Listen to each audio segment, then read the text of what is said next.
আল্লাহ আমার রব, এই রবি আমার সব।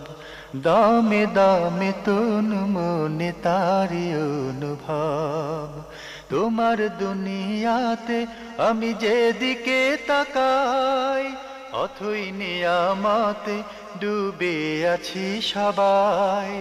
পাক পাখালির গানে শুনি তসবি কলরব, তসবি কলরব। আল্লাহ আমার রব, এই রবি আমার সব। আসসালামু আলাইকুম। প্রিয় দর্শক, আপনারা যারা দেশে আছেন প্রবাসে, সবাইকে জানাই অনেক অনেক প্রীতি ও শুভেচ্ছা। শুরু হলো এনটিভি আয়োজিত এবং লাভ হলো নিবেদিত জুমাবারের লাইভ অনুষ্ঠান আপনার জিজ্ঞাসা। আপনাদের সাথে আছি আমি জয়নুল আবেদিন আজাদ। আর আপনাদের মনে জাগা প্রশ্নের জিজ্ঞাসার সরাসরি জবাব দিচ্ছেন বিশিষ্ট আলেম ডক্টর মোহাম্মদ সৈফুল্লাহ। আসসালামু আলাইকুম ওয়া রাহমাতুল্লাহি ওয়া বারাকাতুহু। প্রিয় দর্শক, চলুন তাহলে জিজ্ঞাসার আলোকিত ভুবনে আমরা প্রশ্ন নিচ্ছি। আসসালামু আলাইকুম, পরিচয় দিয়ে প্রশ্ন করুন। আমি ঢাকা ওয়ারি থেকে বলছি। আমার দুইটা প্রশ্ন হলো। জি বলুন। আমার প্রশ্ন হলো, আমার ব্যক্তিগত ফ্যামিলি, আমার ছেলেকে নিয়ে, যে আমরা দুইজন স্বামী স্ত্রী দুজন হজ করছি এবং ছেলেকেও হজ করাইছি, কিন্তু দুঃখের বিষয় ছেলে আমাকে দুজনের একজনের কথা শুনে না এবং খারাপ হয়ে যেতেছে দিন দিন। হজে ঠিক হজ করে আনছি, তার কোনো গুণবলী তার ভিতরে নাই। মানে সবচেয়ে বেশি আমি শত্রু, আমাকে দেখতে পারে না, মানে বাইরে বাইরে বেশি সময় কাটায়, আমাদের ব্যবসা আছে এটা দেখে না। এখন আমার প্রশ্ন হলো যে আমি কোনো ওঝাবদ্ধ বিশ্বাস করি না, আল্লাহকে বিশ্বাস করি। আল্লাহর কোরআনের কালামে এমন কি কোনো দোয়া বা সূরা আছে যে সেই ইবাদতে আমার ছেলেকে আমি একটু চেষ্টা করতে পারবো? যদি বলতেন আমি খুশি হইতাম। আর আরেকটা প্রশ্ন হলো, আমি যে কোরআন তেলাওয়াত করি, আমার ঘাড়ে সমস্যা। আমি জায়নামাজে বসে নিচে নামাইয়া কোরআনটা পড়তে পারি না, আমার ঘাড়ের সমস্যা দেখা আমি পা মেলা, উপরে বালিশ নেই, বালিশের উপরে রেহেলটা কোরআন শরীফটা নামাই, তারপরে সোজা হয় আমি পড়ি। পার করে যে কোরআন শরীফটা নামাই, এর জন্য কি আমার গুনাহ হবে? ধন্যবাদ আপনাকে। আপনি দুটি খুবই গুরুত্বপূর্ণ প্রশ্ন করেছেন। প্রথম প্রশ্ন আপনার ছেলের সম্পর্কে, এটা শুধু আপনার প্রশ্ন নয়, আমাদের সমাজে এটা একটা ব্যাপক প্রশ্ন। হঠাৎ করে আমরা উপলব্ধি করি আমার ছেলে নষ্ট হয়ে গেছে, মেয়ে নষ্ট হয়ে গেছে, আফসোস করি। আফসোস করার মতো তো বিষয়। কলিজার টুকরো সন্তান যদি বিপথে চলে যায়, কথা না শুনে, মেয়ে যদি বিপথে চলে যায়, কথা না শুনে, কিন্তু প্রশ্ন হলো হঠাৎ করে কি আমাদের ছেলে বা মেয়েরা নষ্ট হয়ে যায়? না, তাদের বেড়ে ওঠার একটি সময় বা একটি কাল থাকে। সেসব সময়ে পরতে পরতে আমরা কি আমাদের দায়িত্ব পালন করেছি? এই আত্মসমালোচনার বিষয়টি সামনে রেখে আপনার প্রশ্নে যাচ্ছি। উনি এখন অনেকটা হতাশ হয়ে বলছেন, কালামে পাকে কি এমন কোনো সূরা আছে বা কোনো দোয়া আছে যা পড়লে ওনার ছেলে আবার ভালো হতো, ওনাদের কথা শুনতো? আসলে অত্যন্ত গুরুত্বপূর্ণ প্রশ্ন করেছেন। প্রথম কথা হচ্ছে, যেটি আপনি বলেছেন, সন্তানদের তারবিয়া যদি কেউ উপেক্ষা করে, মানে সন্তানদেরকে সঠিক যে তারবিয়া রয়েছে, সে প্রশিক্ষণ, সে দীক্ষা এবং সেই সাহচর্য যদি সন্তানদেরকে না দেয়, তাহলে সন্তানরা এভাবে মানে বাহিরের মানে সন্তানের মতোই হয়ে যাবে। নিজের সন্তান তারা বাহিরে বাহিরে ঘুরবে, মনে হয় যেন অন্যের সন্তানের মতো হয়ে যাবে। আর সে বাস্তবতা তিনি মুখোমুখি হয়েছেন। তিনি মনে করেছেন যে সন্তানকে হজ করালেই মানে সন্তান পরিশুদ্ধ হয়ে যাবে। ইবাদতের পাশাপাশি প্রত্যেকটি পিতামাতার ওয়াজিব হচ্ছে সন্তানকে সত্যিকার একটি ইসলামিক এনভায়রনমেন্ট, পরিবেশ এবং তার সাথে একটা তরবিয়া দেয়া। সেই তরবিয়াটুকু আপনি দিতে পারেননি, সেখানে আপনার বিশাল ব্যর্থতা রয়েছে। আমি বলবো যে এই ব্যর্থতার কারণে মূলত মানে সন্তান আজকে মানে তার স্বাধীনভাবে কাদের সাথে সে ঘুরছে, কাদের সাথে তার সম্পর্ক রয়েছে, অবশ্যই একটা গ্রুপের সাথে তার সম্পর্ক রয়েছে। এখন আপনি কোরআনে কারিমের আয়াত অথবা কোরআনে কারিম থেকে দোয়া তালাশ করতেছেন, এটাও ভুল কাজ। মানে কারো যদি পেটে ব্যথা হয়, সে যদি মাথা ব্যথার চিকিৎসা নেয়, এটা ভুল কাজ, এটা আসলে চিকিৎসা ভুল হবে। এখন আপনার মানে যেখানে সমস্যা হয়ে গিয়েছে, যেই রোগটা আপনার দেখা দিয়েছে, সেই রোগের চিকিৎসা তালাশ না করে আপনি তালাশ করতেছেন অন্য চিকিৎসা। না, এখানে দোয়ার কাছে যাবেন না। এখন আপনি এই সন্তানকে কন্ট্রোল করার জন্য, নিয়ন্ত্রণে নিয়ে আসার জন্য, তাকে সঠিক তারবিয়াতে নিয়ে আসার জন্য তাকে কন্ট্রোল করুন। যাদের সাথে সে চলছে, ঘুরতেছে, তাকে সেখান থেকে প্রথমে ছেলে সম্পর্কে তথ্য সংগ্রহ করতে হবে, তার জীবনযাপন কোথায়, অষ্টপ্রহর কোথায় কাটছে, ফেরত নিয়ে আসুন। যতক্ষণ পর্যন্ত তাকে আপনি এই পরিবেশ থেকে একটা ভালো পরিবেশে নিয়ে আসতে না পারবেন, ততক্ষণ পর্যন্ত এটি আপনার ব্যর্থতা থেকে যাবে। আপনি যতই দোয়া এখানে মানে আপনি ব্যবহার করেন না কেন, মানে এই দোয়ার মাধ্যমে এই পরিবর্তন আসবে না, হ্যাঁ, তবে এ কথা সত্য, আল্লাহ রাব্বুল আলামিনের কাছে যখন আল্লাহর বান্দা মানে আসবাব যেগুলো আছে, মানে বৈধ যেই মানে উপায়গুলো আছে, পদক্ষেপগুলো নেওয়ার পরে যদি আল্লাহর বান্দা আল্লাহ রাব্বুল আলামিনের কাছে কান্নাকাটি করে দোয়া করে, ফরিয়াদ করে, আল্লাহ রাব্বুল আলামিন অবশ্যই বান্দাদের দোয়া কবুল করেন এবং সেই ব্যবস্থা আল্লাহ তাআলার কাছে রয়েছে। এই জন্য আমি বলবো, প্রথমে আপনি যে সমস্ত বৈধ উপায় উপকরণ আছে সেগুলোর ব্যবস্থা নিন, যাতে করে সে বলগাহীনভাবে, দায়িত্বহীনভাবে যাদের সাথে চলাফেরা করছে তাদের কাছ থেকে তাকে আপনি আগে উদ্ধার করুন।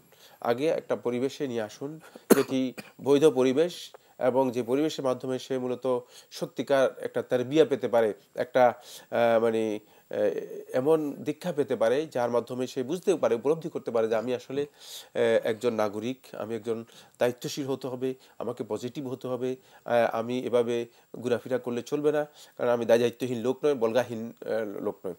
এরপরে যে কাজটি আপনি করবেন সেটা হচ্ছে ফরজ সালাতগুলোর পরে আপনি আল্লাহ তাআলার কাছে বেশি বেশি করে সন্তানের জন্য কান্নাকাটি করবেন। রাসূলুল্লাহ সাল্লাল্লাহু আলাইহি ওয়াসাল্লামের সহিহ হাদিস দ্বারা সাব্যস্ত হয়েছে 3 ব্যক্তির দোয়া আল্লাহ রাব্বুল আলামিনের কাছে একেবারে সরাসরি কবুল হয়ে যায়।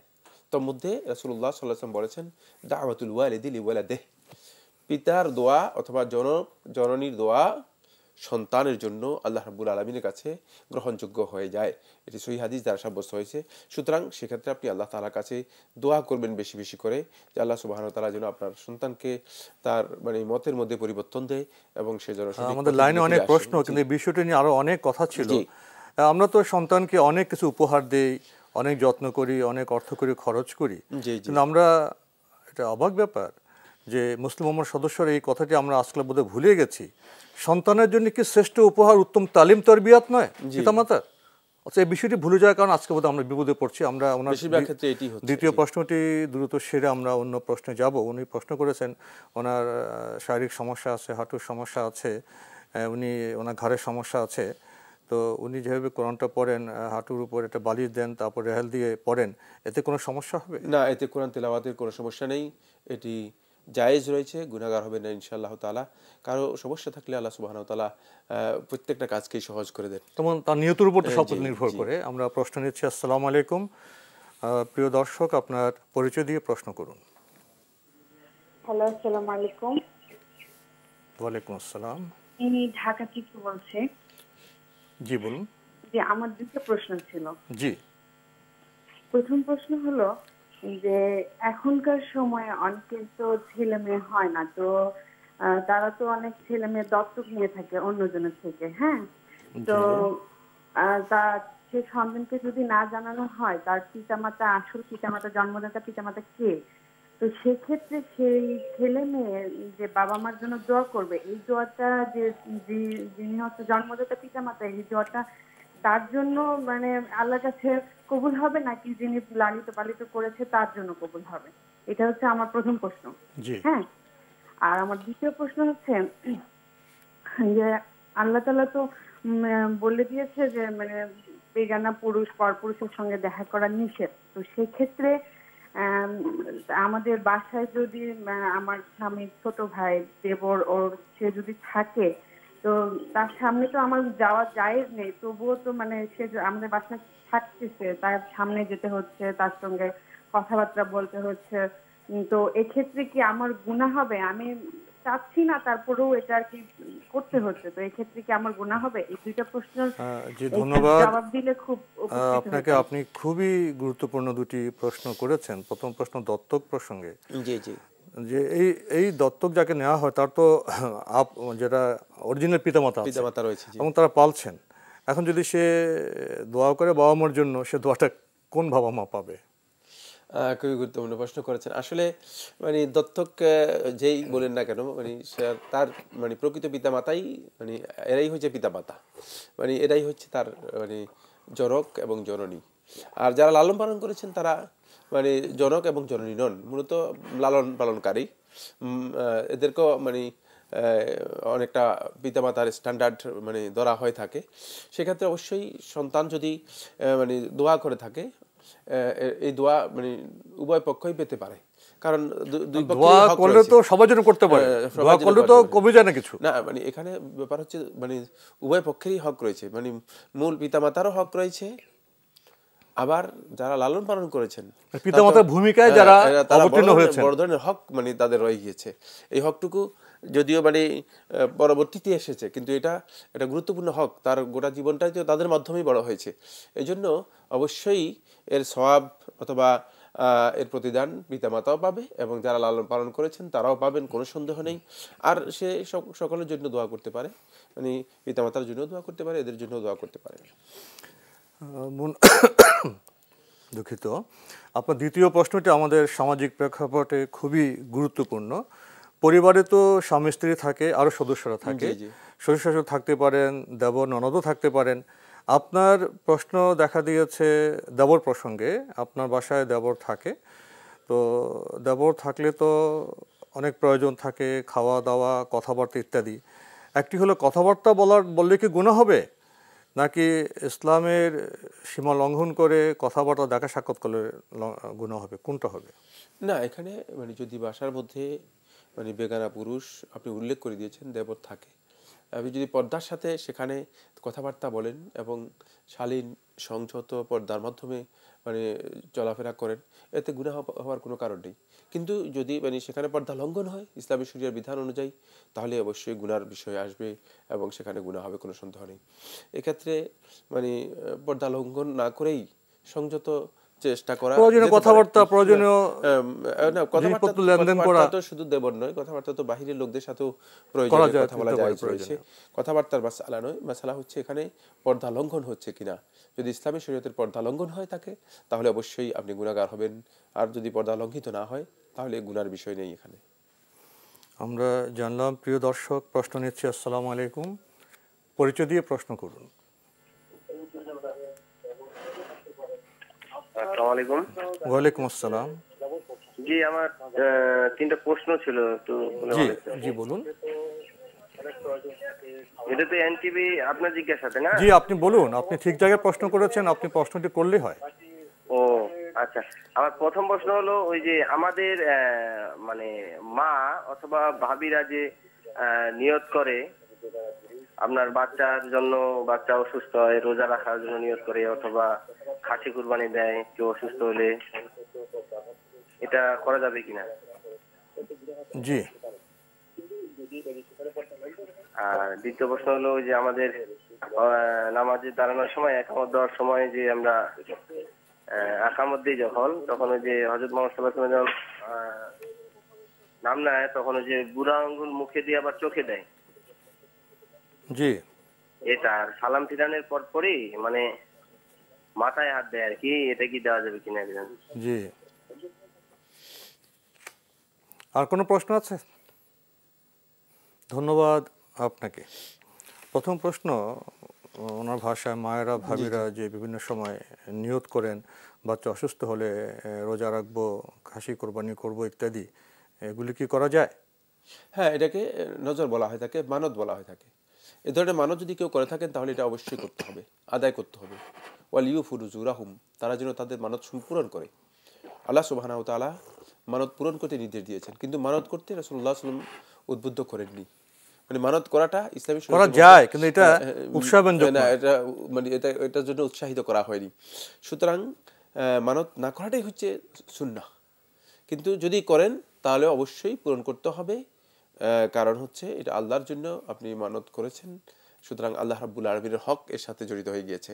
এখন এই হকটুকু অবশ্যই আপনাকে আদায় করে দিতে হবে। মানত তো করা যায়, কিন্তু আপনি বলছেন উত্তম নয়, তাহলে উত্তম কোনটা হবে? উত্তম হচ্ছে সদকা করা। উত্তম হচ্ছে কোনো এখানে কোনো একটা শর্ত আরোপ না করে এমনিতে সদকা করে দেওয়া। কোনো একটা বিপদ আপদ আসলেই তিনি সদকা করে দেবেন, কোনোটা সমস্যা দেখলেই তিনি সতর্ক দিয়ে বলবেন যে আমার সন্তানকে ভালো করে দাও, আল্লাহ এটা করে দাও, মানে সতর্ক করার পরে দোয়া করা, সদকা করে আল্লাহ রাব্বুল আলামিনের কাছে দোয়া করবেন, এটা হচ্ছে উত্তম কাজ। আরেকটি প্রশ্ন করেছেন যে একামতের সময় বা নামাজের বিভিন্ন সময় যখন নবী সাল্লাল্লাহু আলাইহি ওয়াসাল্লামের নাম আসে তখন আঙুলে চুমো দেওয়া, চোখে লাগানো ইত্যাদি, এই কাজগুলো কি ঠিক আছে? না, এভাবে আঙ্গুলে চুমু দিয়ে চোখে লাগানোর বিষয়টি যে বর্ণনা উল্লেখ করা হয় থাকে যে মিথ্যা এবং এটি বেদাত, এই কাজটি ইসলামী শরীয়তের মধ্যে সামান্যতম ভিত্তি নেই। যে বর্ণনাটি উল্লেখ করা হয় থাকে এটি আসলে সঠিক কোনো বর্ণনার মাধ্যমে সাব্যস্ত হয়নি। যেমনিভাবে আপনি পরবর্তী কথাটি বলেছেন সেটা হচ্ছে এই সালাম ফিরানোর পরে মাথায় হাত দেওয়ার বিষয়টিও রাসূলুল্লাহ সাল্লাল্লাহু আলাইহি ওয়াসাল্লামের অথবা সাহাবীদের কোনো সহিহ রিওয়ায়াতের মাধ্যমে সাব্যস্ত হয়নি। এটাও কারো ব্যক্তিগত ইজতিহাদ করে দিন পালন করার কোনো বৈধতা নেই।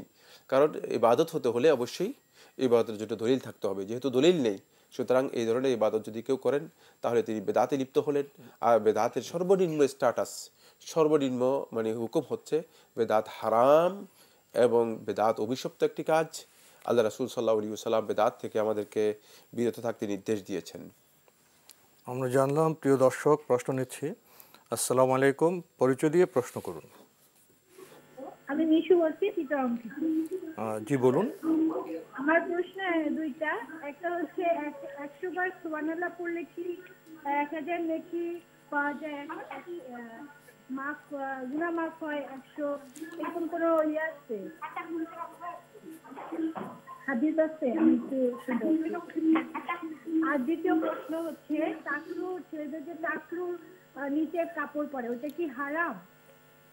কেন? এবং ধন্যবাদ আপনাকে। আর প্রথম প্রশ্নটা আমরা আসলে খুব স্পষ্ট শুনতে পাইনি, এটা কিছুটা অত যান্ত্রিক ত্রুটির জন্য।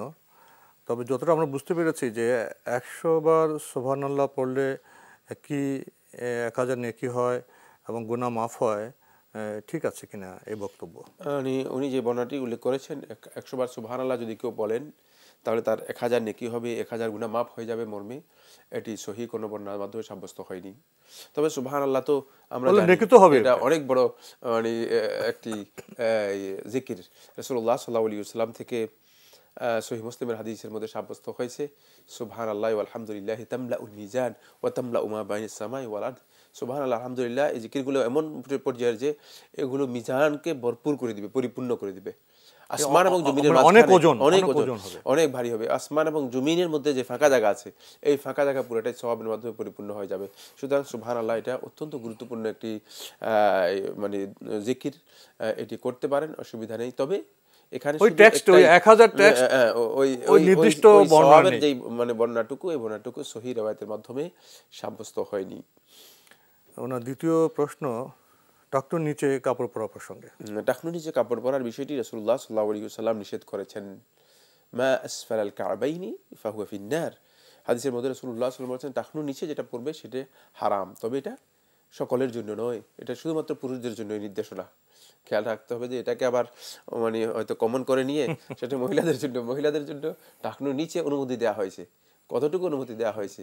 রাসূল সাল্লাল্লাহু আলাইহি ওয়াসাল্লাম থেকে আসমা রাদিয়াল্লাহু তাআলা বর্ণনা করেন, তিনি বলেন আমরা কতটুকু পর্যন্ত ছেড়ে দিতে পারি, এক বিগত পর্যন্ত ছেড়ে দিব কিনা? রাসূল সাল্লাল্লাহু আলাইহি ওয়াসাল্লাম বলছেন যে এক বিগত নয়, তোমরা মানে এক হাত পর্যন্ত ছেড়ে দিতে পারো। সুতরাং মহিলাদের জন্য মানে টাকনুর নিচে পড়া জায়েজ রয়েছে, ছেড়ে দেওয়া জায়েজ রয়েছে।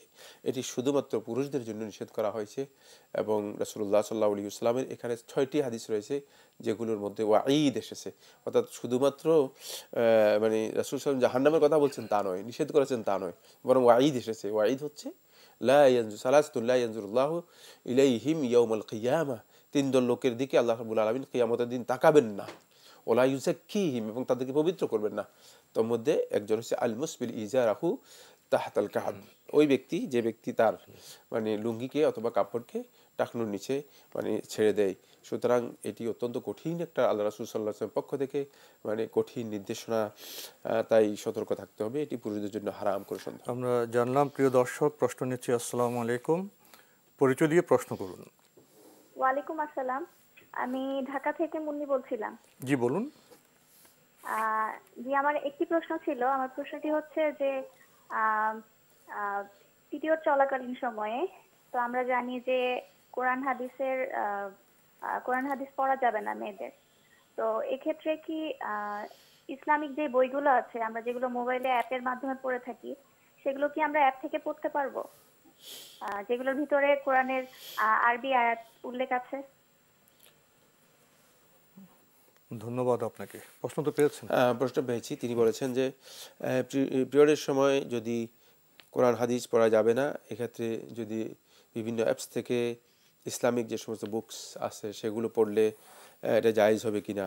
হ্যাঁ, অবশ্যই জায়েজ হবে। সেখানে কোরআন হাদিস উল্লেখ থাকলেও আপনি বই পড়তে পারেন, ইসলামিক যে সমস্ত বুক আছে সেগুলো আপনি পড়তে পারেন। শুধুমাত্র হাদিসের বিষয়েও আলেমদের দ্বিমত নেই, হাদিসও পড়ার বিষয়টি প্রায় সমস্ত ওলামায়ে কেরামের ঐক্যমতে জায়েজ। বাকি কোরআনের মাসআলার মধ্যে আলেমদের দ্বিমত রয়েছে। একদল ওলামায়ে কেরাম বলেছেন যে না, কোরআন তেলাওয়াত করবে না, স্পর্শ করে কোরআন তেলাওয়াত করবে না। আরেকদল ওলামায়ে কেরাম বলেছেন না, যদি আশঙ্কা থাকে তিনি কোরআন ভুলে যাওয়ার, সেই অবস্থায় তিনি কোরআনও তেলাওয়াত করতে পারবেন। যাই হোক, সেই ইখতিলাফের দিকে আমরা না যাই, কিন্তু আপনি যে প্রশ্নটি করেছেন সেটি হচ্ছে যে ইসলামিক বুকসগুলো কোরআন হাদিস সেখানে উল্লেখ থাকলেও সবগুলো পড়া জায়েজ রয়েছে, এতে কোনো অসুবিধা নেই, এটা নিষিদ্ধ নয়। আরেকটি বিষয়, এই অবস্থা আর কি কি আপনি ইবাদত করতে এই অবস্থায় তিনি আজকারগুলো যেগুলো রয়েছে, সকাল সন্ধ্যার আজকার যেগুলো আছে, বিভিন্ন ধরনের জিকিরগুলো, সেগুলো সবগুলো করতে পারবেন। তারপরে আজানের জবাব তিনি দিতে পারবেন, এবং দোয়া যদি তিনি মনে করেন যে আল্লাহ রাব্বুল আলামিনের কাছে দোয়া করতে চান, তিনি দোয়া করতে পারবেন। সুতরাং এই অবস্থায় আসলে শুধুমাত্র নিষিদ্ধ কাজ হচ্ছে সলাত এবং সিয়াম। মানে সলাত আদায় করবে না, সিয়াম পালন করবে না, আর কোরআন তেলাওয়াতের বিষয়টি দীর্ঘ একটি আলোচ্য বিষয়। আমরা মোদ্দা কথা বলে দিচ্ছি, সেটা হলো কোরআন তেলাওয়াত না করাটাই উত্তম, যেহেতু এ নিয়ে আলেমদের মধ্যে দ্বিমত আছে। মুখস্থ থাকলেও তেলাওয়াত করার বিষয়টি নিয়ে বক্তব্য রয়েছে। অধিকাংশ ওলামায়ে কেরাম বলেছেন যে তেলাওয়াত করা যেতে পারে। আসসালামু আলাইকুম, পরিচয় দিয়ে প্রশ্ন করুন। জি, ওয়ালাইকুম আসসালাম। জি, আমার নাম ফারজানা।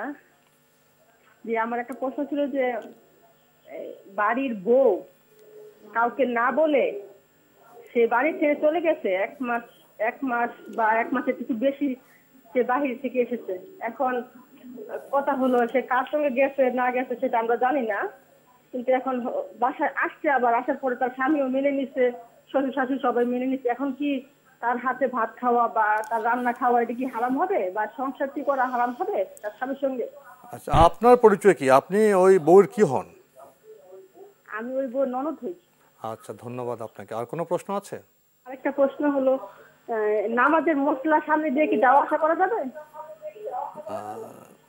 ধন্যবাদ আপনাকে।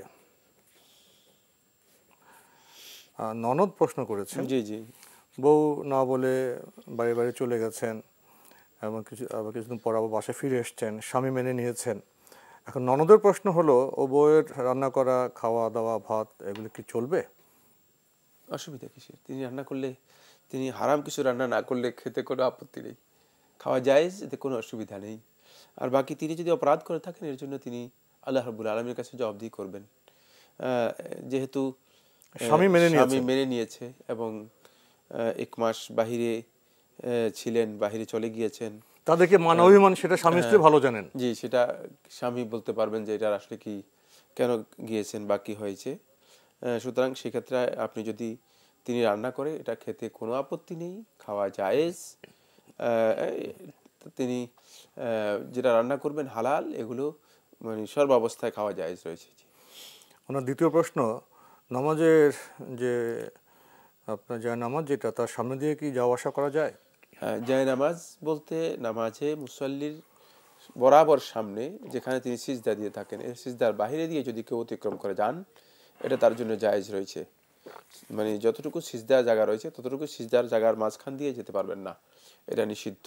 সিজদার সামনে দিয়ে যেতে পারবেন, এর বাহির থেকে যদি কেউ চলে যান তাহলে তার এটা যাতায়াত বা চলে যাওয়া প্রয়োজনে জায়েজ রয়েছে, প্রয়োজনে তিনি যেতে পারবেন।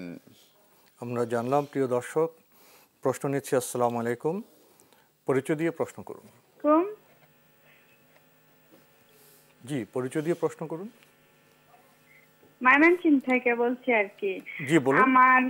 আমার ছেলে অসুস্থ, 2 বছর ধরে সারা শরীরে ঘাও আর কি। ডাক্তার দেখাইছি, মানে ভালো হয় আবারই হয়। এমনি যা মানত টানত আছে দিছি, কিছু বাকি আছে দেওয়ার আর কি। এখন আমার ছেলের জন্য আর কি কি করলে এই অসুখ কমবো? ডাক্তার দেখাইছি। আপনি কি দেওয়া বাকি আছে আপনার? একটা মান্নত বাকি আছে, সবগা বলে যে সবগাটা দেই নাই এখনো। আর একটা মান্নত করছিল আমার আম্মু আর কি। কি মানত করেছেন? একটা খাসির বাচ্চা মান্নত করছিল সবগা দেওয়ার জন্য, ওইটা দেই নাই। আর সব মান্নত দেওয়া। খাসিটা কোথা দেবেন? খাসি বাচ্চা কোথা দেবেন? সবগা ফরিদরে দিবার লাগি আর কি বলছিল। গরিব মানুষকে দেবে? জি ধন্যবাদ আপনাকে। প্রশ্ন তো পেয়েছি। জি, প্রশ্ন পেয়েছি। আপনি যে মান্যতটি করেছেন সেটা আপনি আদায় করে দিন। আর 2 নম্বর হচ্ছে আল্লাহ রাব্বুল আলামিনের কাছে বেশি বেশি করে সন্তানের জন্য দোয়া করুন। 3 নম্বর যেটা গুরুত্বপূর্ণ বিষয়, এটা মূলত 3 নম্বর না, এটা হচ্ছে 1 নম্বর। সেটা হচ্ছে আসলে ভালো ডাক্তার দেখানোর জন্য ব্যবস্থা নিন। অসুস্থতার বিষয়ে আল্লাহ রাব্বুল আলামিন তার রাসূল সাল্লাল্লাহু আলাইহি ওয়াসাল্লাম এটা জানিয়ে দিয়েছেন, মা আনজালাল্লাহু মিন দাইন ইল্লা আনজালা লাহু দাওয়ান। ইমাম আহমদ বিন হাম্বল রাহিমাহুল্লাহ তাআলা তার মুসনাদের মধ্যে সহিহ সনদে বর্ণনা করেছেন যে আল্লাহ তাআলা কোনো রোগ অবতীর্ণ করেন নাই যার ওষুধ আল্লাহ তাআলা অবতীর্ণ করেন। প্রতিষেধক আছে, প্রতিষেধক ওষুধ রয়েছে, হয়তো আমাদের জ্ঞানের বাহিরে, আমরা সবটা আবিষ্কার এক্সপ্লোর করতে পারিনি, এখনো অনেক রোগের ওষুধ আবিষ্কার হয়নি, কিন্তু বাট এগুলোর ওষুধ আছে। তো এর জন্য আমাদেরকে চেষ্টা করতে হবে। এই প্রচেষ্টাটুকু আপনি চালিয়ে যান। স্কিন ডিজিজ, জি, তো ভালো স্কিন ডিজিজের ডাক্তার সাথে ভালো ডাক্তারকে দেখান আপনি, হয়তো হতে পারে যে ইনশাআল্লাহ তাআলা সেরে যাবে। পাশাপাশি আপনি যে মান্যতটি করেছেন সেটাও আদায় করে দিন, পূরণ করে দিন। আল্লাহ তাআলার কাছে দোয়া করুন। আমরা জানলাম। প্রিয় দর্শক, টেলিফোন নিচ্ছে। আসসালামু আলাইকুম, পরিচয় দিয়ে প্রশ্ন করুন। ওয়ালাইকুম সালাম, আমি মুন্সিগঞ্জ থেকে আঁকি বলছিলাম। জি বলুন। জি, আমার 2টা প্রশ্ন আছে। প্রথমটা হচ্ছে যাকাত প্রসঙ্গে। আমাদের কিছু টাকা আছে একজনের কাছে, তো মান্থলি আমাদের একটা অ্যামাউন্ট দেয়, তো সেই টাকাটা কি আমাদের যাকাত দিতে হবে নাকি যার কাছে আছে তাকে যাকাত দিতে হবে? আর দ্বিতীয় প্রশ্ন হচ্ছে বিয়ে প্রসঙ্গে, যে আমি আমার এক বোন সম্পর্কে জানি, ওনার বেশ বয়স হয়ে গেছে, কিন্তু বিয়েতে বয়সের কারণে সমস্যা হচ্ছে। ওনার ফ্যামিলি ভালো এবং বেশ এডুকেটেড, কিন্তু বিয়ে হচ্ছে না। মানে বিয়ে হচ্ছে না বলতে প্রপোজ আসে কিন্তু মিল মতো হয় না। জি, তো এখন কোনো আমল আছে কিনা বা তার পছন্দ অনুযায়ী বিয়েটা হয় কিনা, এরকম কোনো আমল আছে কিনা সেই জন্য। জি, ধন্যবাদ আপনাকে। আপনি খুবই গুরুত্বপূর্ণ প্রশ্ন করেছেন। ওনাদের কিছু টাকা একজনের কাছে আছে, উনি ফিক্সড অ্যামাউন্ট দেন। এখন ওনার প্রশ্ন হলো জাকাতটা কে দিবে? ওনারা দেবেন না যার কাছে টাকা আছে তিনি দেবেন? না, যেহেতু এই টাকার আপনারা ইনকাম নিচ্ছেন এবং আপনাদের ইনভেস্টের মধ্যে রয়েছে, সুতরাং এর জাকাত আপনাদেরকে দিতে হবে, এই টাকার জাকাত আপনাদেরকে দিতে হবে। আপনি এটা স্পষ্ট করেননি যে আসলে মানে আপনাদেরকে ফিক্সড অ্যামাউন্টটা কীভাবে দিচ্ছে, সেটা কি সুদ দিচ্ছে না লভ্যাংশ দিচ্ছে, কিভাবে দিচ্ছে সেটা আপনি স্পষ্ট করেননি। যেভাবেই হোক না কেন, যেহেতু এর মানে ইনকাম আপনারা নিচ্ছেন, সুতরাং এই টাকা আপনাদের জাকাত আদায় করতে হবে। দ্বিতীয় প্রশ্ন, একজনের বেশ বয়স হয়েছে, শিক্ষিতা, ভালো পরিবার, কিন্তু বিয়ে হচ্ছে না, তো এই জন্য কি আমল করবেন? বিয়ে মানে হচ্ছে না, এর জন্য আল্লাহ তাআলার কাছে বেশি বেশি করে দোয়া করবেন। মানে আমল বলতে আসলে আমরা অনেকেই আমলের অর্থই মানে ভালো করে বুঝতে পারিনি। মানে জনৈক মানে ইসলামকে স্কলার বলেছেন যে বলে আমরা মুসলমানদের সবচেয়ে বড় দুর্ভাগ্যের বিষয় হচ্ছে এই যে আমরা আমলকে মানে যেটা আমল নয় সেটাকে আমলে পরিণত করে দিয়েছি। মানে আমলের অর্থ আমাদের কাছে জানা না থাকার কারণে আমল হচ্ছে অ্যাকশন, কাজ। আমরা মনে করেছি যে দোয়া জিকির এগুলো এখন আমলে পরিণত হয়েছে। দোয়া জিকির তো অবশ্যই থাকবে, আল্লাহ রাব্বুল আলামিনের কাছে আল্লাহর বান্দা সর্বাবস্থায় দোয়া করবে, কোনো সন্দেহ নেই, কিন্তু আমল যেটা সেটা মানে রয়ে গেছে। আমল হচ্ছে বিয়ে না হলে মানে মানে যে সমস্ত মিডিয়াতে যে সমস্ত মাধ্যমে বিয়ে হয় থাকে সেখানে আমাদের সমাজে নিজেকে এক্সপ্লোর করতে হবে। বিয়ের যে প্রক্রিয়া প্রসেস সেই প্রক্রিয়া তো অগ্রসর যেতে হবে, সেখানে যেতে হবে। হ্যাঁ, অবশ্যই প্রসেসে যাওয়ার পর আরেকটি সমস্যা দেখা যায় যে সব কিছু মিলে যেতে হবে, এই সব কিছু পেয়ে যেতে হবে, মিলে যেতে হবে, এই দৃষ্টিভঙ্গির কারণে কিন্তু অনেক ক্ষেত্রে বিয়েটা হয় না। হ্যাঁ, মানে সেখানেও ছাড় দেওয়ার বিষয় আছে। মানে আপনি চাচ্ছেন যে মানে অন্যরকম ভাবে মানে সব কিছু মানে সেইভাবে হতে হবে না, এটা নাও হতে পারে। এই জন্য প্রথম আমল যেটা আসল আমল, যেটাকে প্রকৃত আমল বলা হয় থাকে, সেটা হচ্ছে বিয়ের প্রক্রিয়া এর জন্য চেষ্টা চালানো, বিভিন্ন দিক থেকে আত্মীয় স্বজন যারা আছে তাদের সাথে বিয়ের ব্যাপারগুলো তুলে ধরা, আশেপাশে যারা আছে তাদেরকে যে মানে বিয়ের ব্যাপারটা মানে শেয়ার করা। এই এখন তো আপনি বিয়ের ব্যাপারে অনেক সংস্থা আছে, প্রতিষ্ঠান আছে, তাদেরও সাহায্য সহযোগিতা নেওয়া যেতে পারে। কিছু কিছু সংস্থা আছে যারা এই সমস্ত কাজও করে থাকে, তাদের সাথে যোগাযোগ করা, সেগুলো করা যেতে পারে। আর বাকি আল্লাহ তাআলার কাছে দোয়া করা, আল্লাহ রাব্বুল আলামিনের কাছে নিজেও দোয়া করবে যে যেন আল্লাহ সুবহানাহু ওয়া তাআলা মানে একটা ভালো বিয়ের ব্যবস্থা করে দেন। আর হতাশা মোটেও এখানে আসার সুযোগ নেই।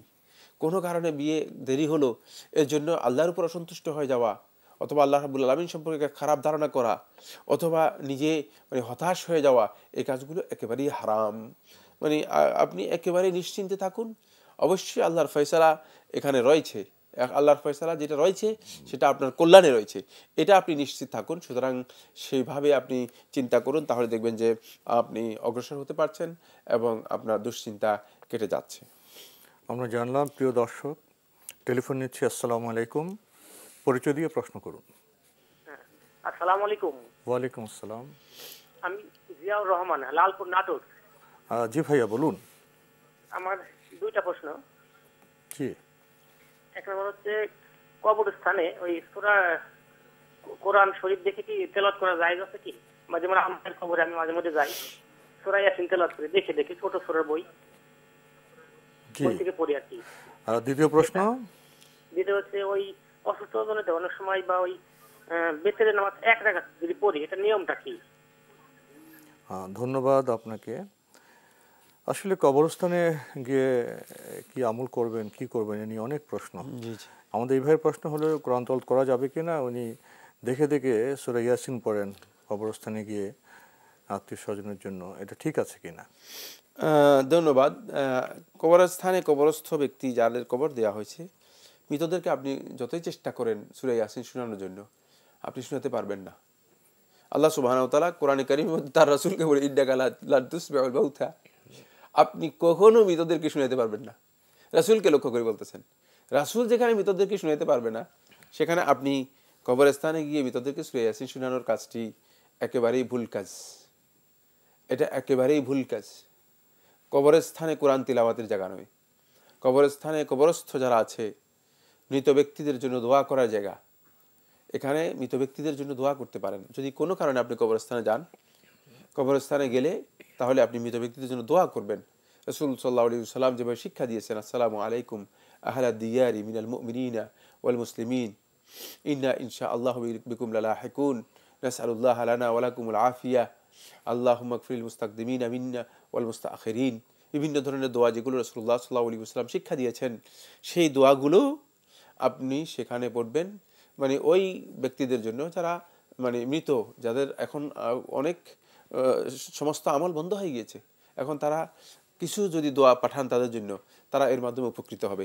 কিন্তু আপনি কোরআন তেলাওয়াত করে সেখানে কোনো লাভ নেই। এখানে কোরআন তেলাওয়াতের জায়গা নয়। কবরস্থানে গিয়ে সূরা ফাতিহা তেলাওয়াত করা, সূরা ইখলাস তেলাওয়াত করা, সূরা ইয়াসিন তেলাওয়াত করা, এগুলো কোনো প্রয়োজন নেই। এগুলো রাসূলুল্লাহ সাল্লাল্লাহু আলাইহি ওয়াসাল্লামের হাদিসের মাধ্যমে সাব্যস্ত হয়নি, আমরা নিজেরা আবিষ্কার করে নিয়েছি। এই আবিষ্কারের মাধ্যমে কোনো ফায়দা নেই, কোনো ফজিলত নেই। যদি ফজিলত থাকতো অবশ্যই সাহাবায়ে কেরাম করতেন, রাসূলুল্লাহ সাল্লাল্লাহু আলাইহি ওয়াসাল্লাম নিজেও করতেন। কারণ রাসূল সাল্লাল্লাহু আলাইহি ওয়াসাল্লাম সহিহ বুখারী হাদিস দ্বারা সাব্যস্ত হয়েছে, রাসূল সাল্লাল্লাহু আলাইহি ওয়াসাল্লাম একেবারে শেষ সময়, সেটা হলো মানে নবম হিজরিতে, রাসূল সাল্লাল্লাহু আলাইহি ওয়াসাল্লামের জীবনের মানে শেষ বছরের আগের বছর, রাসূল সাল্লাল্লাহু আলাইহি ওয়াসাল্লাম আবার উহুদের যুদ্ধে যারা শহীদ হয়েছেন, দ্বিতীয় হিজরি সনে শাহাদাত বরণ করছেন। রাসূলুল্লাহ সাল্লাল্লাহু আলাইহি ওয়াসাল্লাম উহুদের যুদ্ধে যারা শহীদ হয়েছেন, আল্লাহ নবী সাল্লাল্লাহু আলাইহি ওয়াসাল্লাম তাদের কবরে গিয়েছেন। গিয়ে রাসূলুল্লাহ সাল্লাল্লাহু আলাইহি ওয়াসাল্লাম তাদের জন্য দোয়া করেছেন। সমস্ত সাহাবী যারা রওয়ায়াত করেছেন সবাই বর্ণনা করেছেন রাসূল সাল্লাল্লাহু আলাইহি ওয়াসাল্লাম সুনির্দিষ্টভাবে নাম ধরে ধরে দোয়া করেছেন। কিন্তু আল্লাহ রাসূল সাল্লাল্লাহু আলাইহি ওয়াসাল্লাম সূরা ফাতিহা পড়েন নাই, সূরা ইখলাসও পড়েন নাই, কোনো সূরা ইয়াসিনও পড়েন নাই, কিছুই পড়েন নাই, কোরআনের একটি আয়াতও তেলাওয়াত করেন নাই। যদি মানে এখানে কোরআনে আয়াত তেলাওয়াত করার বিষয়টি থাকতো, অবশ্যই আল্লাহ রাসূল সাল্লাল্লাহু আলাইহি ওয়াসাল্লাম সবচেয়ে শ্রেষ্ঠ যে সমস্ত সাহাবায়ে কেরাম যারা শহীদ হয়েছেন তাদের জন্য রাসূলুল্লাহ সাল্লাল্লাহু আলাইহি ওয়াসাল্লাম সেখানে কোরআন তেলাওয়াত করতেন। তাই এই কাজটি মূলত সুন্নাহ দ্বারা সাব্যস্ত হয়নি। তাহলে আমাদের সমাজে দেখা যায় এবং আমাদের আলেমরা আমাদের এগুলো শিখিয়েছেন জি জি যে কবরে গিয়ে বা যে কোনো জায়গায় দোয়ার আগে সূরা ফাতিহা একবার, সূরা ইখলাস 3 বার, 10 বার দরুদ শরীফ এগুলো পড়ার পর মানে কিছু পড়ে দোয়া করতে হয়। এখন আপনার বক্তব্য থেকে বোঝা যাচ্ছে যে কিছু পড়তে হয় না, এমনিতে সরাসরি দোয়া করবেন। জি জি। তো কিছু পড়ে দোয়া করাটা কি করলে কোনো অসুবিধা আছে? না, মানে অসুবিধার মাসালা শরীয়তের মধ্যে অসুবিধা জিজ্ঞাসা করব। শরীয়তের মধ্যে আমরা আনুগত্য এবং অনুসরণ এই দুইটি বিষয় আমি বৈধ বা সঠিক অসুবিধা হচ্ছে এখানেই যে রাসূল সাল্লাল্লাহু আলাইহি ওয়াসাল্লাম অনুসরণ হলো না। রাসূল সাল্লাল্লাহু আলাইহি ওয়াসাল্লাম অনুসরণ রাসূল সাল্লাল্লাহু আলাইহি ওয়াসাল্লাম কোনো সূরা ফাতিহা বা কোনো কিছু না পড়ে সরাসরি সাহায্য দোয়া করেছেন। সুতরাং সেটাই আমরা করব। রাসূলকে অনুসরণ করতে গেলে আমরা কবরস্থানে যাব, সরাসরি হাত তুলে আল্লাহর কাছে দোয়া করব আমার মা বাবা আত্মীয়স্বজন যার জন্য। কিন্তু দোয়া করার আগে সেখানে কোরআন তেলাওয়াতের বিষয়টি রাসূল সাল্লাল্লাহু আলাইহি ওয়াসাল্লামের হাদিস দ্বারা সাব্যস্ত হয়নি, সুতরাং আমরা সেখানে কোরআন তেলাওয়াত করব না। কিন্তু বাসায় যদি আমি মনে করেন নামাজ পড়ে তো দোয়া করতে পারি, বাসায় যদি আমি কোরআন তেলাওয়াত করলাম, এটা ইবাদত করলাম, করার পরে দোয়া করতে পারি। দোয়ার জন্য মানে শর্ত নয় যে ইবাদত করে দোয়া করতে হবে, কিন্তু যদি কেউ কোনো ইবাদত করেন, সালাত আদায় করেন, তারপর দোয়া করেন অথবা কোরআন তেলাওয়াত করে দোয়া করেন, এটা জায়েজ না, জায়েজ নয়। কিন্তু কবরে গিয়ে কোরআন তেলাওয়াত করার বিষয়টি আমাদের এখানে যে ম্যান্ডেটরি হয়ে গেছে, বাধ্যতামূলক, আমাদের মধ্যে ধারণা নানাভাবে সৃষ্টি হয়েছে যে দোয়া করার আগে কিছু পড়তে হবে না, ওটা সুন্নাহ হিসেবে গ্রহণ করে নিয়েছে। মনে হচ্ছে যেন আপনি মানে কবরে যাবেন তো সূরা ফাতিহা, সূরা ইখলাস, সূরা ইয়াসিন পড়তে হবে, এটা অনেকটা সুন্নত এবং ফজিলতের বিষয় করা হয়েছে। কিন্তু এটা দেখা যাচ্ছে দলিলে দেখা যাচ্ছে যে এটা সুন্নাহসম্মত নয়। না, সুন্নাহসম্মত নয়। রাসূল সাল্লাল্লাহু আলাইহি ওয়াসাল্লাম যখন উহুদ যুদ্ধে সেই মহান সাহাবাদের জন্য দোয়া করেছেন, সেখানে তিনি সূরা ফাতিহা বা ইখলাস কিছু পড়েননি। তিনি গিয়েছেন এবং অন্তর থেকে ভালোবেসে সে মহান সাহাবাদের জন্য সরাসরি দোয়া করেছেন। আমরা যখন কবরস্থানে আমরা যাব, সেখানে গিয়ে আমরা আমাদের আপনজনদের জন্য আমরা সরাসরি দোয়া করব। আমাদের যেটা আমল যেটা আছে ব্যক্তিগত ইবাদত, সেটা আমরা মসজিদে করব, বাসায় করব, যে কোথাও করতে পারি। কেউ যদি ভালো আমল করেন আল্লাহ তার দোয়া কবুল করতে পারেন, সেটা তো অন্য বিষয়। তুমি আরেকটা প্রশ্ন করেছেন যে বিতের নামাজ যদি 1 রাকাত পড়তে চান কিভাবে পড়বেন? কোনো অসুবিধা নেই। আপনি 1 রাকাতের জন্য তাকবীরে তাহরিমার পরে সূরা ফাতিহা পড়লেন, তারপরে যে কোনো একটা সূরা অথবা সূরা ইখলাস পড়লেন, তারপর আপনি রুকু করলেন, রুকু করার পরে দাঁড়িয়ে দাঁড়ানোর পরে দোয়ায়ে কুনুত পড়লেন, দোয়ায়ে কুনুত পড়ে তারপরে আপনি সিজদায় চলে গেলেন। সিজদা করে মানে স্বাভাবিক নিয়ম অনুযায়ী সালাম ফিরাবেন, এর জন্য অতিরিক্ত কোনো নিয়ম নেই। আমরা জানলাম। প্রিয় দর্শক টেলিফোন দিচ্ছে। আসসালামু আলাইকুম, পরিচয় দিয়ে প্রশ্ন করুন। হ্যালো, আসসালামু আলাইকুম। আমি ঢাকা থেকে রুমা বলছি। জি বলুন। আমার প্রশ্ন আলাদা আলাদা 4টা। প্রথম প্রশ্ন যে আমার দ্বিতীয় ছেলে 3 দিন বেঁচে থাকার পর 4 দিনের শুরুতেই মারা যায়। তো তার নামও রাখা হয়নি, শুধু জানাজার পরে দোয়ার সময় নাম বলতে বলা হয়েছিল, তখন ওর বাবা একটা নাম রাখছিল, আর তার কোনো আকিকা দেওয়া হয়নি। এখন আমাকে অনেকেই বলে যে ওর আকিকা দেয়া লাগবে। এখন এটা আসলে দেয়া লাগবে কি লাগবে না আমি বুঝতেছি না কোনটা ঠিক। জি, আপনার দ্বিতীয় প্রশ্নটি বলুন। হ্যাঁ, দ্বিতীয় প্রশ্ন হলো যে কারোর জন্মদিন উপলক্ষে আমি কোনো অনুষ্ঠান করলাম না, সেটা নিজের ছেলেই হোক বা বোন ভাই যার ছেলেই হোক বা মেয়ে হোক, তাকে আমি ওই নির্দিষ্ট দিনে কোনো গিফট উপহার দিতে পারবো কিনা, সেটা জায়েজ হবে কিনা, না বেদাতের মধ্যে পড়বে? জি। আর তৃতীয় প্রশ্ন হলো যে আমরা যে নামাজ পড়ি, নামাজ পড়ার সময়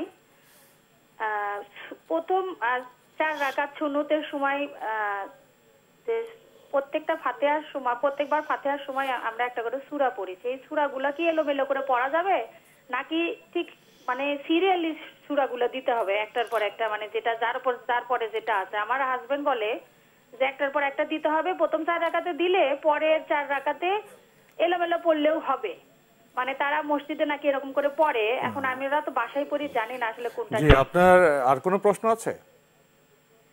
হ্যাঁ, আরেকটা প্রশ্ন ছিল, সেটা হচ্ছে যে আমার 3 ভরির মতো গহনা আছে। তো সেই গহনা আমার হাজবেন্ড বলে যে 3 ভরি গহনারও জাকাত দিতে হবে। তা আমি তো বলি যে আমাদের বই পুস্তকে আমরা যেটা জানাচ্ছি যে 7.5 ভরি থাকতে হবে। ও বলে না, 3 ভরি থাকলেও সেটা সেই অনুযায়ী দিতে হবে। এটা কি ঠিক কিনা? আসলে দিতে হবে? ধন্যবাদ আপনাকে, আপনি খুবই গুরুত্বপূর্ণ কিছু প্রশ্ন করেছেন।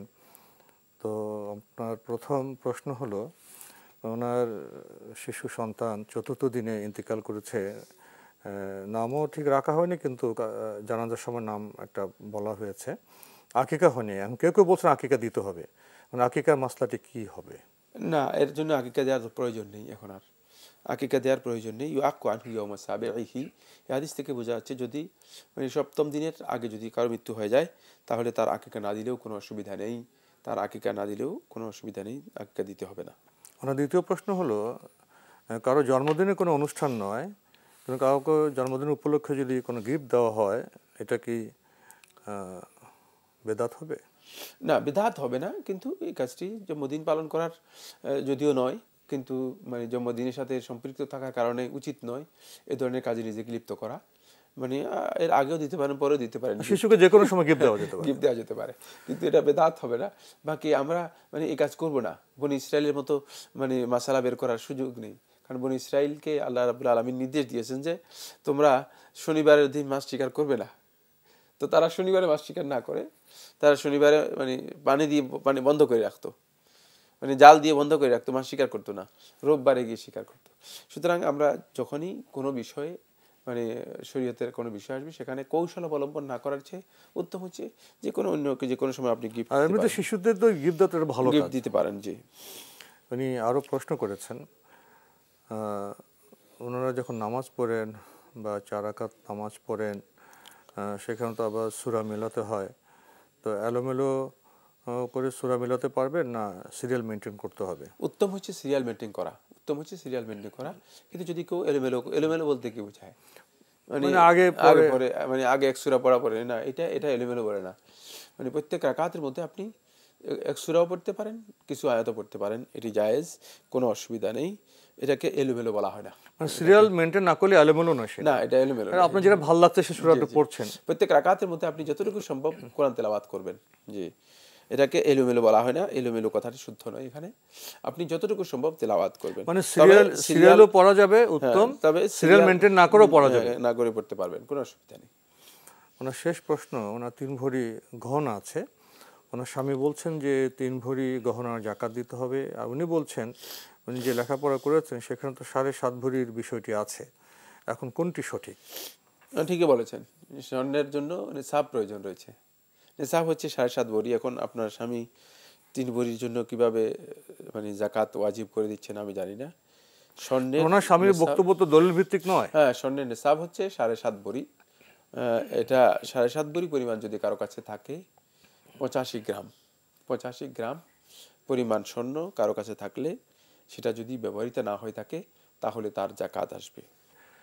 আসসালামু আলাইকুম, পরিচয় দিয়ে প্রশ্ন করুন। আসসালামু আলাইকুম, সৈনিক লতিফুর রহমান বলতেছিলাম খাগড়াছড়ি থেকে। জি ভাইয়া বলুন। আমি জানতে চাচ্ছিলাম সিগারেটের বিষয়টা, এটা কি মাকরুহ না হারাম? আর এটা জানার পরে যদি কেউ খায় তাহলে মানে সে জানলো জিনিসটা যে জিনিসটা হারাম অথবা মাকরুহ, যদি খাওয়ার পরে সে খায় তাহলে তার জন্য কি হতে পারে? ধন্যবাদ আপনাকে। আর দ্বিতীয় প্রশ্ন হলো যে আমি একটু আগে ফোন করছিলাম, ওইটা জানার জন্য রোজা রাখতে পারবে কিনা বাচ্চার জন্য, বাচ্চা অসুস্থ হলে বাচ্চার জন্য রোজা রাখতে পারবে কিনা? বাচ্চার জন্য রোজা রাখতে পারবে কিনা? প্রশ্নটি পরিষ্কার হলো না। মানে বাচ্চা যদি অসুখ হয়, ও আচ্ছা, বাচ্চা অসুস্থ হলে, আচ্ছা ঠিক আছে। হ্যাঁ, মানে মানত তো এর আগে করছিলাম, তো রোজা রাখতে পারবে কিনা? ধন্যবাদ আপনাকে। প্রথম যে প্রশ্নটা আপনি করেছেন খুবই গুরুত্বপূর্ণ প্রশ্ন, সিগারেট খাওয়াটা এটা কি হারাম না মাকরুহ? ধন্যবাদ এই ভাইকে, এটা আসলে একটি বড় প্রশ্ন। সিগারেট খাওয়া নিয়ে আলেমদের মধ্যে দীর্ঘ বক্তব্য রয়েছে। বিশুদ্ধ বক্তব্য যেটি, সেটি হচ্ছে সিগারেট খাওয়া হারাম, এটা মাকরুহ নয়। মাকরুহ হচ্ছে যেটা অপছন্দনীয়, কিন্তু হারাম হচ্ছে যেটা নিষিদ্ধ। যেটা বলা হয় যে সিগারেট মানে বিষ পান, এবং সিগারেটের ব্যাপারে মানে কোরআনে কারীমের মানে অনেকগুলো আয়াতের মধ্যে যে নিষেধাজ্ঞা রয়েছে, মূল নিষেধাজ্ঞা, এই মূলনীতির মধ্যে সিগারেট অবশ্যই পড়ে যায়। ওয়া ইউহারিমু আলাইহিমুল খাবাইস, নিকৃষ্ট জিনিসগুলো, ক্ষতিকর জিনিসগুলো তাদের জন্য হারাম করে দেওয়া হয়েছে। তার মধ্যে ক্ষতিকর যে এই ব্যাপারে কেউ দ্বিমত পোষণ করে নাই না। সুতরাং এটি হারাম হওয়ার বিষয়ে মানে আলেমদের কোনো ধরনের মানে বিতর্ক নেই। যখন বিশেষজ্ঞ চিকিৎসকরা বলছেন যে ধূমপানে বিষ পান, জি এটা ক্ষতিকর স্পষ্ট, এবং এটা অত্যন্ত ক্ষতিকর। যে সমস্ত বন্ধুগণ সিগারেট খাচ্ছেন তারা সতর্কতা অবলম্বন করুন, নিজেরই ক্ষতি করছেন। এই জন্য এক শেখ এক ব্যক্তিকে সিগারেট খেতে দেখলেন, তো তিনি তাকে বললেন যে সিগারেটটা দিয়ে তোমার জামার মধ্যে সিগারেটটা দিয়ে করো, জামাটা পুড়ে ফেলো। বলে যে তুমি কি পাগল কিনা শেখ? বলে যে তাহলে আমি যদি পাগল হই, তোমার জামার চেয়ে তোমার নিজের দেহের মূল্য তোমার কাছে কত কম, যে তুমি নিজের দেহকে ধ্বংস করে দিচ্ছ সিগারেট খেয়ে, আর জামা ধ্বংস করতে রাজি হচ্ছ না। সুতরাং আমরা আসলেই মানে আমাদের বিবেক বিবেচনা যখন একেবারেই কমে যায় আর শয়তানের পদাঙ্ক অনুসরণ যখন বেড়ে যায়, তখন আমরা এই ধরনের কাজে লিপ্ত হই। এটি কোনো সন্দেহ নেই যে ভাই এই কাজটি করছেন অবশ্যই তিনি হারামে লিপ্ত আছেন। ওই প্রশ্নে উনি আরও প্রশ্ন করেছেন, কেউ যদি জেনে যায় যে সিগারেট খাওয়াটা হারাম, ক্ষতিকর, জানার পরেও যদি খায় তার অবস্থা কি হবে? তিনি গুনাহগার হবেন, জানার পরেও খেলে তিনি গুনাহগার হবেন। জি। উনি আরেকটি প্রশ্ন করেছেন যে আমাদের শিশু অসুস্থ, তো এর জন্য রোজা মানত করেছেন, তো এখন তো কি রোজা রাখতে হবে? হ্যাঁ, রোজা যদি মানত করে থাকেন অবশ্যই রোজা পালন করতে পারবেন। আল্লাহর জন্য, আল্লাহর সন্তুষ্টির জন্য রোজা রেখে তার জন্য দোয়া করতে পারেন। জি। প্রিয় দর্শক, আমরা জানলাম। প্রশ্ন নিচ্ছি। আসসালামু আলাইকুম, পরিচয় দিয়ে প্রশ্ন করুন। জি, আমি মাইনুল ইসলাম বলতেছি ঢাকা থেকে। জি ভাইয়া বলুন। জি, আমার 3টা কোশ্চেন আছে। তো প্রথম কোশ্চেনটা হলো যে বাচ্চা ছেলেরা মানে প্রথমে জন্ম নেওয়ার পরে দেখা গেছে যে আপনার অনেক সময় কান্না করে কিংবা আপনার ঘুমাতে চায় না কিংবা ঘুমের মধ্যে ভয় পায়। তো এইসব ক্ষেত্রে দেখা গেছে গ্রামে মুরব্বীরা যেটা করে যে আপনার ইমাম সাহেবদের কাছ থেকে বিভিন্ন তাবিজ নিয়ে আসে, এগুলো পড়ায় রাখে। তো এটা কি ঠিক নাকি? এটা কতটুকু মানে জি ইসলাম সম্মত? আর প্রশ্ন আছে? জি, আরো 2টা প্রশ্ন আছে। জি আছে, এটা আপনার নামাজ নিয়ে। জি, তো দেখা গেছে মাগরিবের নামাজে আমরা জামাতে যখন পড়তে যাই, দেখা গেছে আমরা প্রথম রাকাত পাচ্ছি না, দ্বিতীয় রাকাত থেকে আমাদের মানে মাগরিবের নামাজে অ্যাটেন্ড করতে হয়। তো সেক্ষেত্রে আমরা কিভাবে শেষের রাকাতটা পড়বো আর কি, 2 রাকাত শেষ করার পরে, আর কিভাবে সূরা মিলাতে হবে আর কি?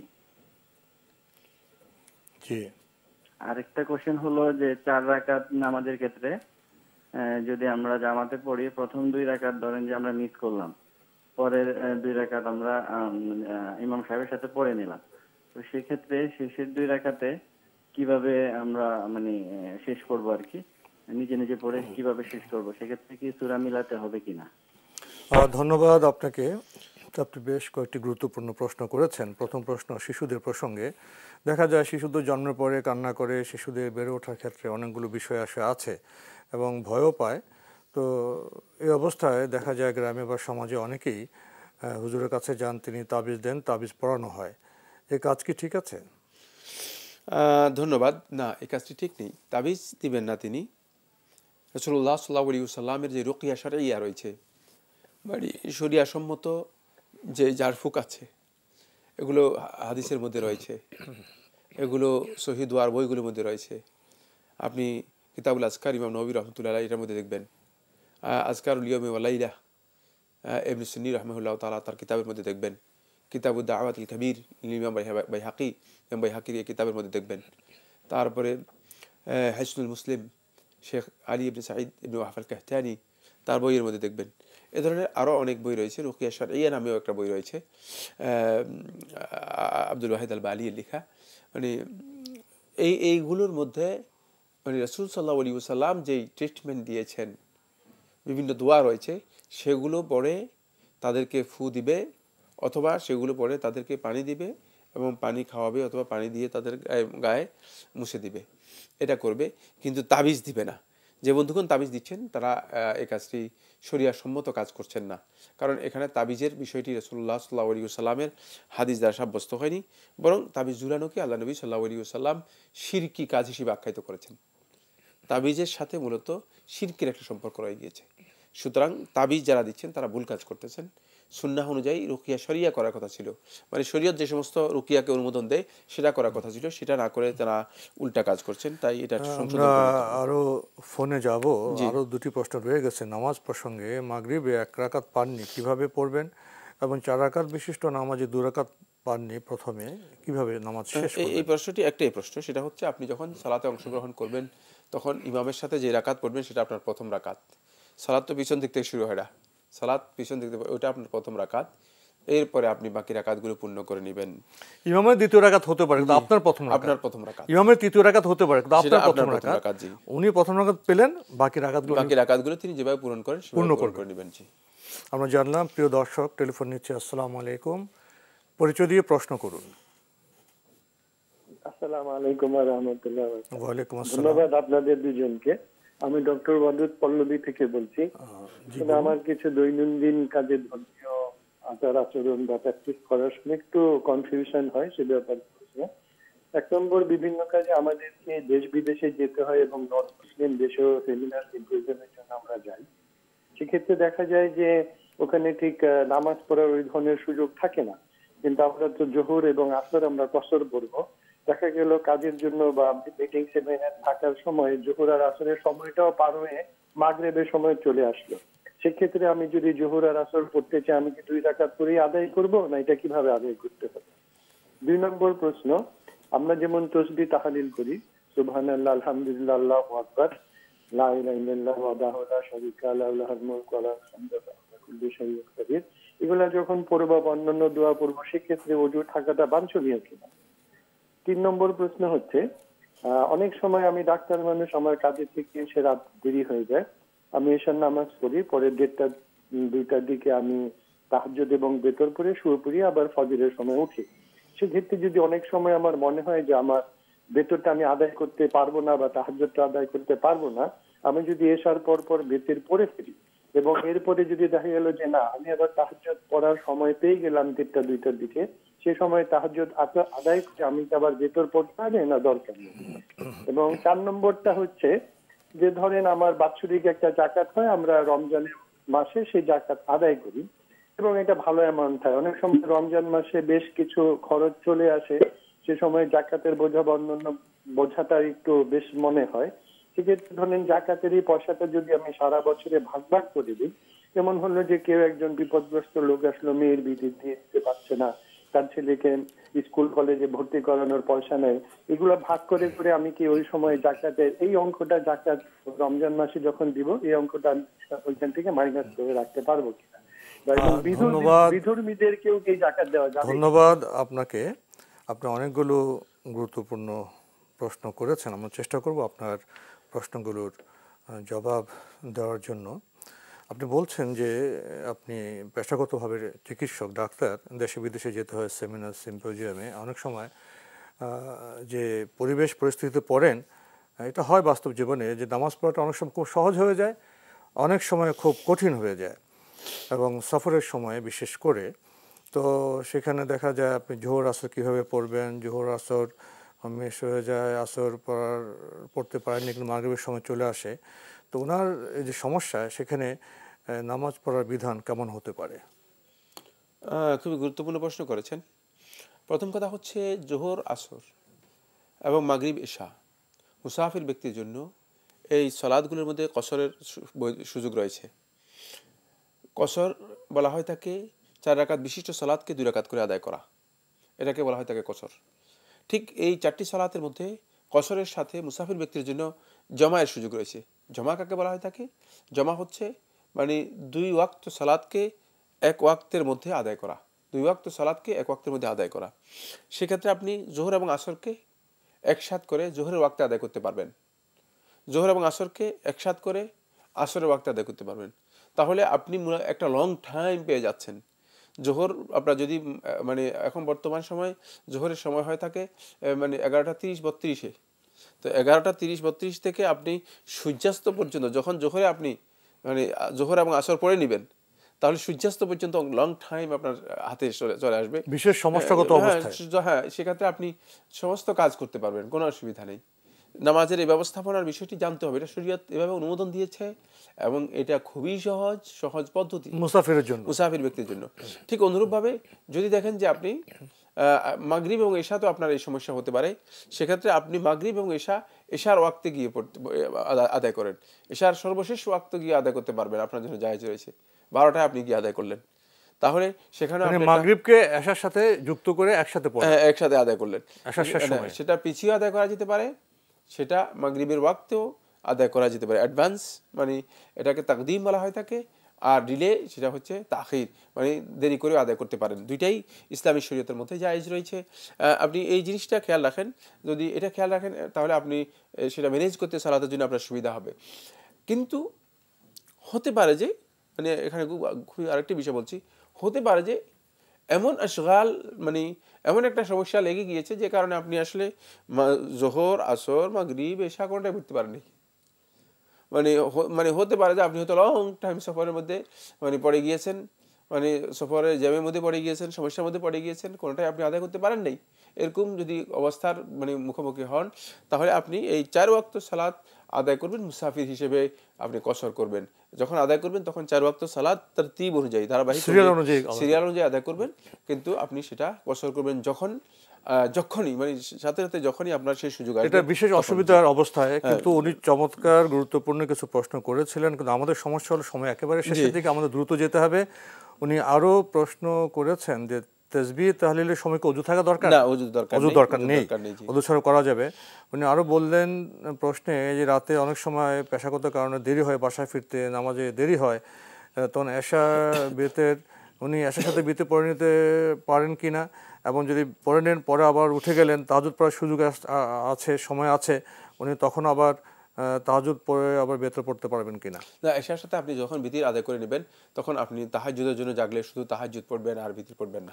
ওনার আরেকটি প্রশ্ন করেছেন যে বাৎসরিক যে জাকাতটা একসাথ করে রমজানের সময় দিয়ে থাকেন অনেকে, তো সেখানে উনি বলছেন যে তখন আরও অন্যান্য খরচ আসে, এই দুটো খরচ মিলে একটু ভারী মনে হয়, সারা বছর ধরে উনি জাকাতের অর্থ প্রদান করতে পারবেন কি না? হ্যাঁ, জাকাতের অর্থ আপনি মানে ইনস্টলমেন্টে দিতে পারেন, মানে ভেঙ্গেও দিতে পারেন লোকদেরকে, আকসাত মানে এই মানে প্রয়োজনের তাগিদে জাকাতের অর্থ আপনি সেভাবে বন্টন করতে পারেন।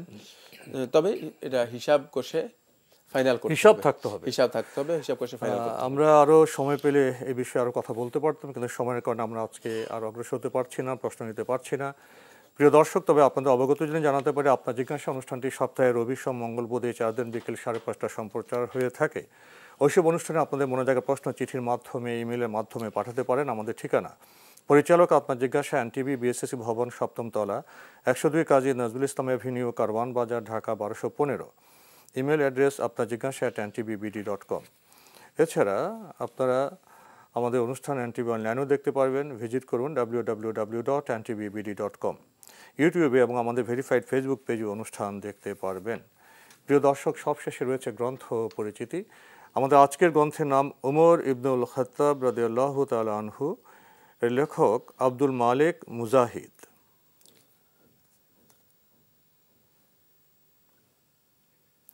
গ্রন্থটি অনুবাদ করেছেন মোহাম্মদ মনজুরুর রহমান আর প্রকাশ করেছে দারুস সালাম বাংলাদেশ। এই গ্রন্থটির মূল্য 350 টাকা। দীর্ঘ সূচি রয়েছে। ওমর রাদিয়াল্লাহু তাআলা আনহুর স্বভাব, তার কিশোরবেলা, আসলে তার পুরো জীবন, তার জীবনের বৈশিষ্ট্য, তার অবদান এবং ইসলামের জন্য তার যে ত্যাগ তিতিক্ষা এবং তার চারিত্রিক বৈশিষ্ট্য, প্রশাসক হিসেবে, শাসক হিসেবে, সব বিষয়ে এই গ্রন্থে বর্ণিত আছে। এই গ্রন্থ যারা পেতে চান তারা মোবাইলে যোগাযোগ করতে পারেন। মোবাইল নম্বর 01715819869। আবারও বলছি 01715819869।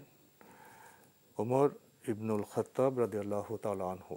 যদি সংক্ষেপে কিছু বলতেন 2-1 কথায়। ওমর ইবনে খাত্তাব রাদিয়াল্লাহু তাআলা সম্পর্কে আমি কি বলবো? ইসলামের ইতিহাসে এই উজ্জ্বল যে তারকা, আল্লাহ রাসূল সাল্লাল্লাহু আলাইহি ওয়াসাল্লামের সবচেয়ে কাছের মানুষ, যিনি সর্বপ্রথম আমিরুল মুমিনিন লকব নিয়েছিলেন, তিনি হচ্ছেন ওমর ইবনে খাত্তাব রাদিয়াল্লাহু তাআলা আনহু। তার জীবনীর উপর মূলত অসংখ্য অগণিত বই লেখা হয়েছে, কিন্তু এই বইটির বৈশিষ্ট্য ভিন্নতর। সেটা হচ্ছে এখানে মূলত তার জীবনী লেখা হয়নি, তার জীবনীর কিছু ঘটনাকে যেগুলো আমাদের জন্য অত্যন্ত গুরুত্বপূর্ণ, যেগুলো শিক্ষণীয় বিষয় রয়ে গিয়েছে, সেগুলোকে মানে অনেকটা আলোকপাত করা হয়েছে, তুলে ধরা হয়েছে। তাই উচিত আমরা সাহাবায়ে কেরামদেরকে যদি অনুসরণ করতে চাই, তাদের আদর্শে যদি আমরা সত্যিকার নিজেদেরকে আলোকিত করতে চাই, তাহলে এই ধরনের বইগুলো আমাদের কালেকশন করি, আমরা উপকৃত হব ইনশাআল্লাহ তাআলা। তো আজকে আমাদের এখানে শেষ করতে হচ্ছে। আপনাকে অনেক ধন্যবাদ। আপনাকে অশেষ ধন্যবাদ। আসুন প্রিয় দর্শক, আমরা গ্রন্থকে প্রিয় করে তুলি, বন্ধু করে তুলি। প্রিয় দর্শক, মহান আল্লাহ আমাদের সবাইকে নিরাপদে রাখুন, রাখুন শান্তিতে। আসসালামু আলাইকুম। আমার রব, এই রবি আমার সব, দামে দামে তন মনে তারি অনুভব। তোমার দুনিয়াতে আমি যেদিকে তাকাই, অথই নিয়ামতে ডুবে আছি সবাই। পাক পাখালির গানে শুনি তসবিহ কলরব, তসবিহ কলরব।